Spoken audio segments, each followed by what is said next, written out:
जय जगन्नाथ। तो यहाँ हूँ स्टिचिंग आर्ट। এটা মতে ଆମ ମୋ ସାନ ଭଉଣୀ ଶିଖେଇଛି କାହିଁକିନା ସେ ତାଙ୍କ କଲେଜରୁ ଶିଖିକି ଆସିଥିଲା ତ ମତେ ଶିଖେଇଲା। ମୁଁ ଭାବିଲି ଗୋଟେ ଭିଡିଓ ବି ହେଇଯିବ ବନେଇଦେବି ଆଉ। ବା ସେଇଟା ମୁଁ ଫାର୍ଷ୍ଟ ଟାଇମ ବି ଟ୍ରାଏ କଲି ତା ପାଖରୁ ଶିଖିକି। ଆଉ ସେ ମୋର ଗୁରୁ ହେଇଗଲା। କଣ ଅଛି ଛୋଟ ହଉ ବଡ ହଉ ସମସ୍ତଙ୍କୁ ତ ଆମେ କିଛି ନା କିଛି ଶିଖନ୍ତି ନା।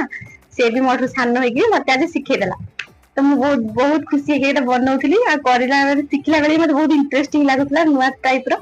ତ ମୁଁ ବହୁତ ତା କତିରୁ ଆହୁରି ବହୁତ ସାରା ଶିଖିଛି ଭିଡିଓ ବି ବନେଇଛି। ସବୁଠୁ ବଡ ଇମ୍ପୋର୍ଟାଣ୍ଟ କଥା ହେଲା ଏଇଟା କି ଆର୍ଟ କି କ୍ରାଫ୍ଟ କିଛି କଲେ ମତେ ଏତେ ଖୁସି ଲାଗେ ଆଉ ମୁଁ ତା ଭିତରେ ପୁରା ବୁଡିଯାଏ। ଲାଗେ କି ମତେ ଆଉ କିଛି ଦରକାର ହିଁ ନାହିଁ ମୋର ବିନ୍ଦାସ ଥାଏ।